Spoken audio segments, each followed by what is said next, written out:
learn how to make a delicious smash burger using bison meat? Join me as we tour Bison Du Nord in Earlton, Ontario. Let's get started.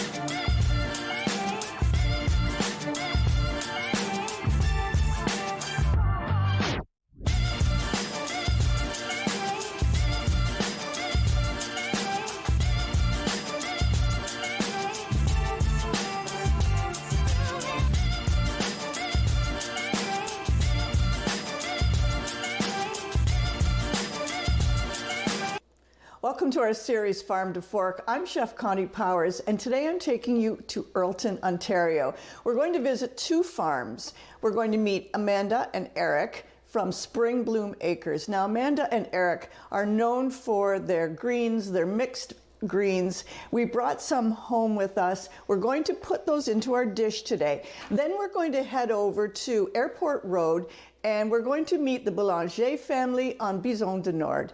It's a bison farm. It was amazing. We're going to be cooking a smash burger, but on a tortilla. And then we're going to be putting a similar thing to a Big Mac sauce. This will appeal to a lot of people, and this will really be a nice way to use a bison ground beef.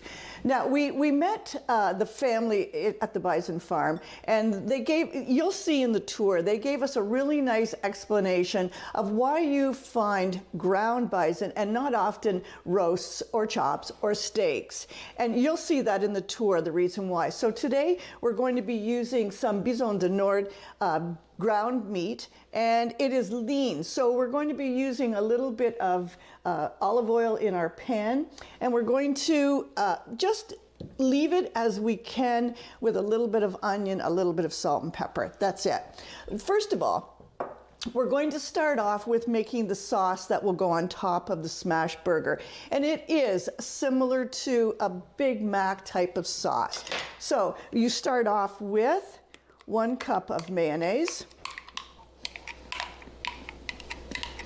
Now, the interesting thing about this farm is, yes, it's a multi-generational farm, which usually means that it's been passed down to generations. But right on this farm, we've got 3 generations working. So we have Pierre, the founder, who used to own it with his dad.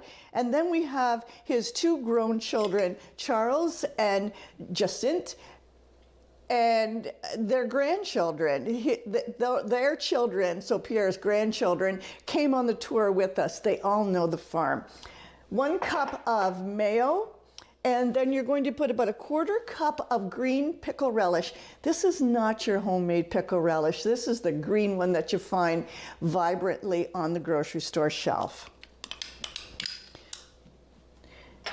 To that, you're going to add some onion, and use white cooking onion. I've got about a 1/4 cup. We're going to mix that in. A couple tablespoons of mustard. This recipe will be at the end of the episode. And then we're going to start adding in a little bit of seasoning. So a couple teaspoons of sugar. I better check. A teaspoon of paprika.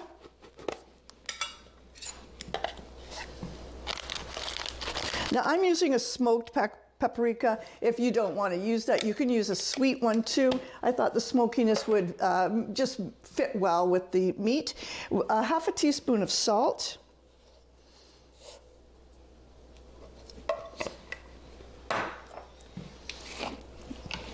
About 1/2 teaspoon if you want, of onion powder. And about 1/2 teaspoon of garlic powder. Now, this might make more than you need, but that's okay. It'll keep well.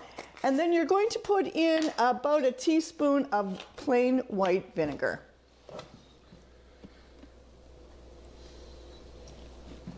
Doesn't take much vinegar, it's just going to loosen up all of those ingredients.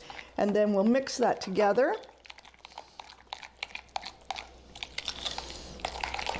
I can smell the smoked paprika. Maybe another time I would use just a sweet one. That's completely your preference. And there you have it. It looks like a Big Mac sauce. Now this should go into the fridge and it should chill for a little bit before we use it. We're going to put it in the fridge. We're going to take a short break and we'll be right back.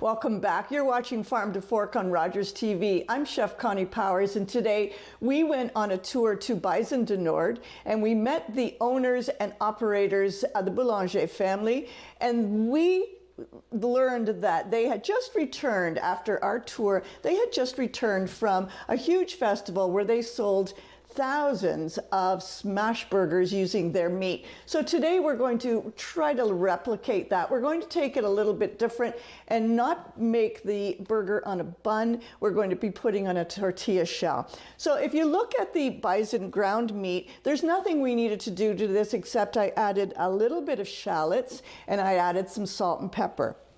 So we're going to turn on our heat and we're going to prepare to smash this onto a tortilla, brown it, and you'll see how we're going to dress it. Earlier we made a Big Mac sauce and that chilled, and that's how you should serve that. So if you look at this meat, it is very lean, it's very delicious, and we're going to have to use a little bit of olive oil in our pan in order to prevent this from sticking. We're going to continue with the shallots. It's one small shallot in there. We're going to add a little bit of salt and pepper. And there's nothing else. There is no protein that needs to be added to this, nothing else other than the meat, because we're going to be making it into a very thin patty.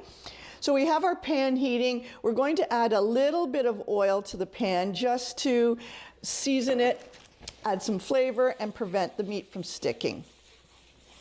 So let's let that get a little bit warm.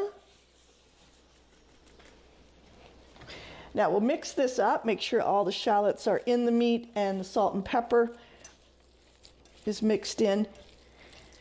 So this is 1 pound, 500 grams of bison meat, and it's going to make about 4 to 6 smash burgers on a tortilla. So here's what you do. You take the tortilla, you don't have to oil it, you don't have to do anything to it. Lay it flat. Take about the size that you would use for a patty, depending on who's eating it. And then you're going to push it onto the tortilla. So you want very thin. The trick to making these, they look simple, but there's a few tricks. The trick to making these is to make sure that there's no tortilla showing to stick to the pan. So I'm just going to try and get it centered in the middle.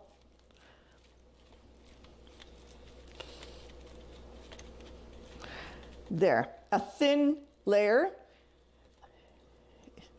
You have to use your fingers. You really can't roll this in any other way. And you see what I've got. So I've got just the basic meat, a little bit of onion, a little bit of salt and pepper. I've got a hot skillet ready to go. I'm going to flip this onto the hot skillet. All right, so what you don't want to do is push down, because when you push down, you may put the tortilla on the bottom of the skillet, and then you're going to have it sticking. So you just keep testing, and when the protein is cooked, you'll have it'll loosen. So it's going there, a little bit of oil needed, because the tortilla wants to stick.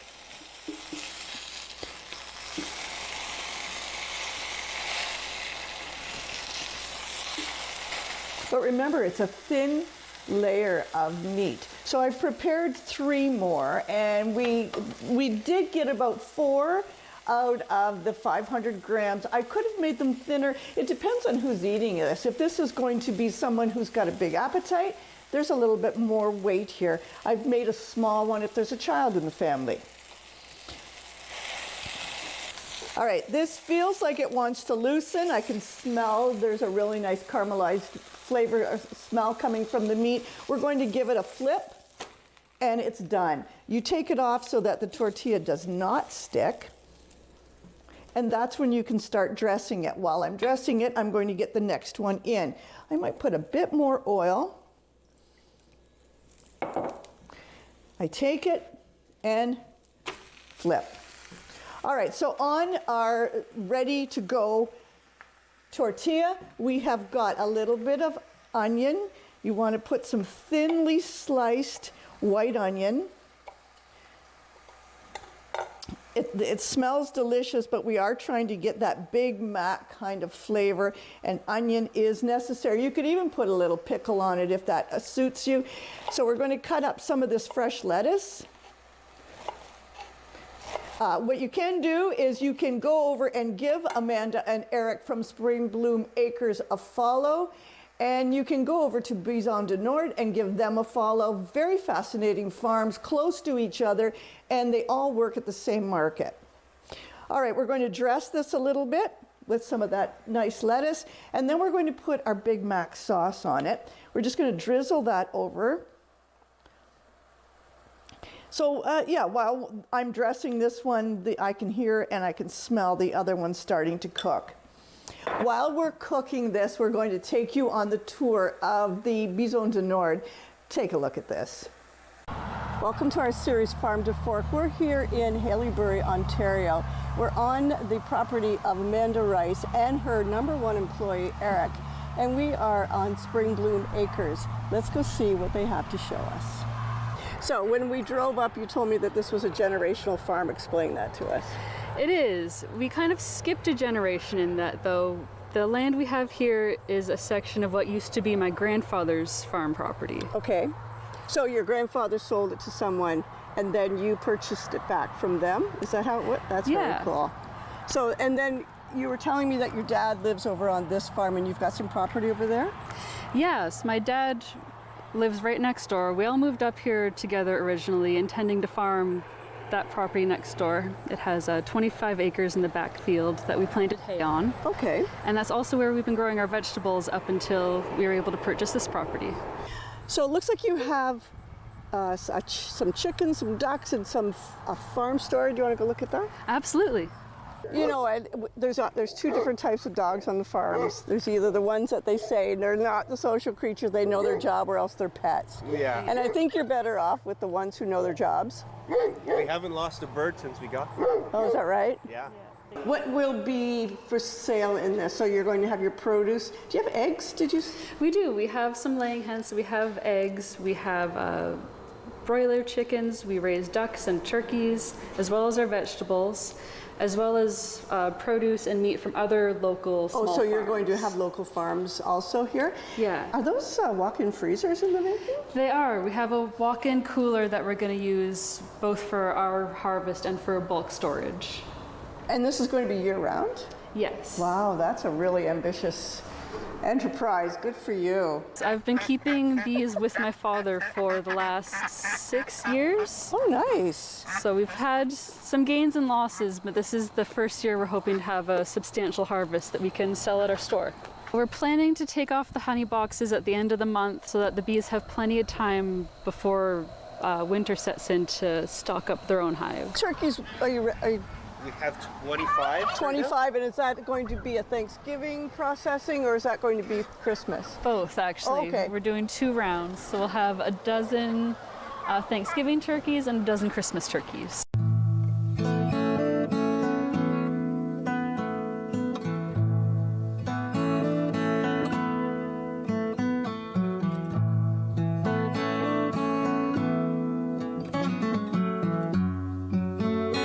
It was 2021 when we moved up here. Yeah. And then we bought next door in 2022.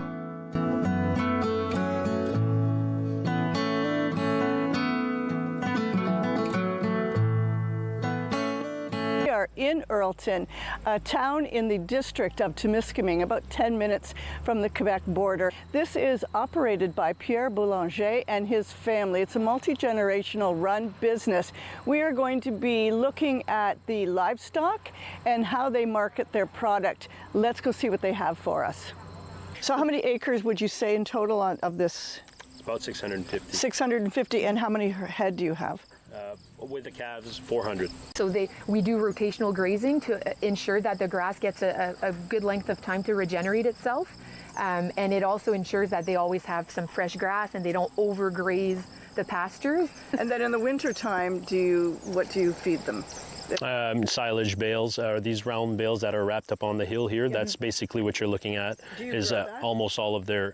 We have a setup, a partnership with our cash cropping, a nice cash cropping family neighbor, which is a neighbor of ours. So we have got some of our fields are hay fields that they'll get the hay off of, but most of it is all coming from their fields. So we're in a position where we're buying in all of our hay, and we'll work alongside with them when need be, but our focus is on pasture. So we're actually, even some of our hay fields, we're converting into pasture. So what would be the weight? Let's just go from a small... So an average, say a breeding bull will easily reach 2,000 pounds, and a adult cow will be about 1,000 pounds. What's the difference between a buffalo and a bison? Yeah, there's no difference. They're both the same. It's the same thing. What it boils down to when it comes to bison and buffalo, I think the more we go along, the more, to avoid confusion, the bison term is going to be the one that's going to be more used and more commonly and preferred. When you market the meat, I often see bison burgers. I very rarely see a bison roast, steak, chops. Why is that? Because they're hard to come by. There's not that many bison, and when you think about it, in North America, there's only about 500,000 bison, maybe 350,000 down in the States and 150,000 up in Canada. If you were to feed everybody with bison, you wouldn't get very far. You might, say everybody was only eating bison in all of North America, maybe you go a couple of weeks and then no more bison at all. If you were to say make with a 1 pound pack of ground bison, and you were to do a spaghetti just like you did your beef spaghetti, it's the same thing, and somebody wouldn't notice the difference either. Okay, no. We take pride in that the bison are fed 100% grass fed from start to finish, so it makes for an even leaner meat. Leaner meat, but they can withstand the winters because of their coat, not because of their fat. No, exactly. Yeah.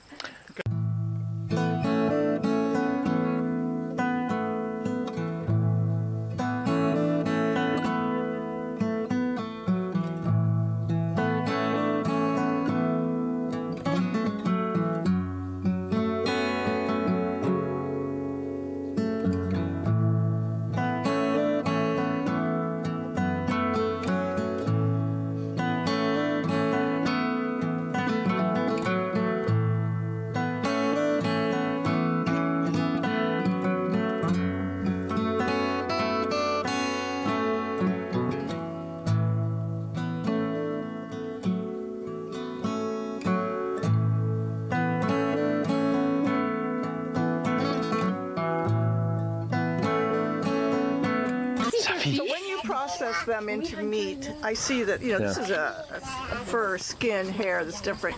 Is that used? Yeah, we try. Sometimes you got to be pretty organized with it. We definitely do. The thing we do the most with is the head. We usually bring that back. Either a taxidermist can transform it into a clean skull, and that's always very marketable afterwards.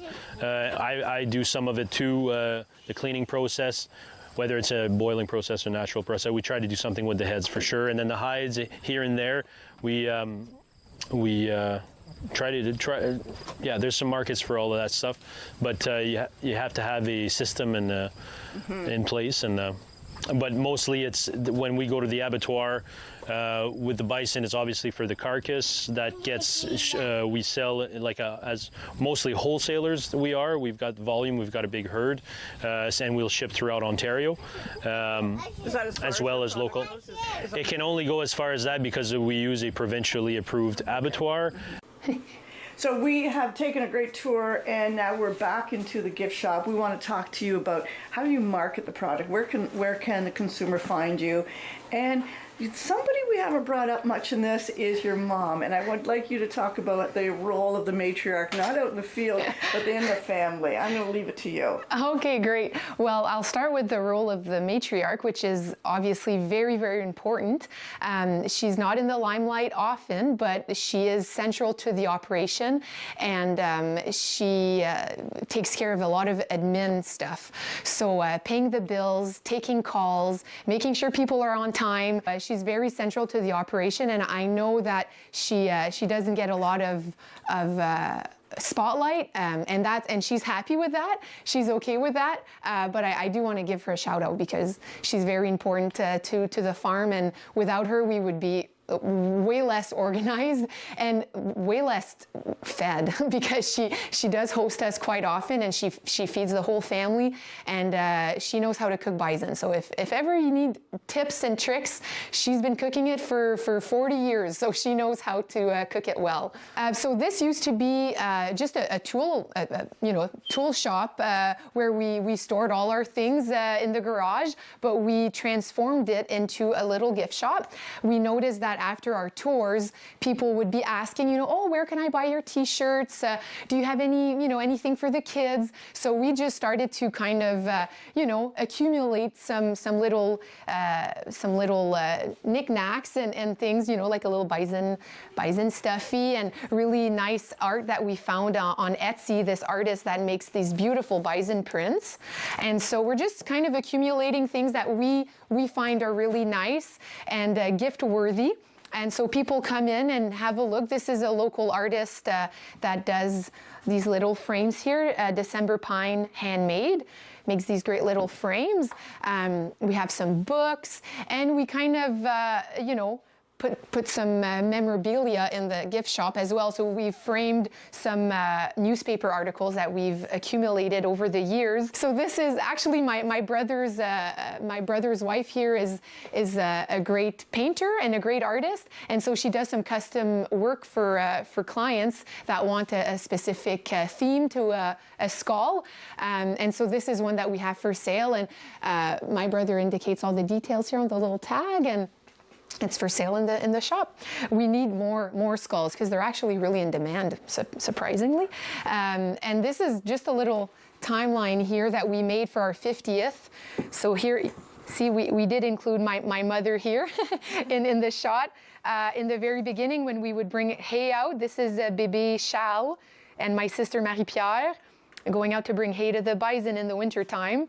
And so lots of rich history, lots of things going on, especially in the past 10 years. We've really ramped up our production. We have some bison jerky, bison pepperettes, and we try to have as many products that are ready for the consumer as possible. And so people seem to really enjoy that. So that takes us to the end of this wonderful tour. I've learned so much here. I've learned so much. We'd like to thank your entire family for taking us on this tour. It takes a lot out of your day, and it takes a lot of trust to bring us onto your business and with your animals, and we thank you for that. You're very welcome. Thank you for visiting us. And there you have it. We have made 4 to 5 smash burgers on a tortilla with a really yummy Big Mac sauce. Easy. The recipe's at the end of the episode. We would like to thank Amanda and Eric of Spring Bloom Acres for taking us on the tour, showing us around. They have such great goals and great dreams on that farm.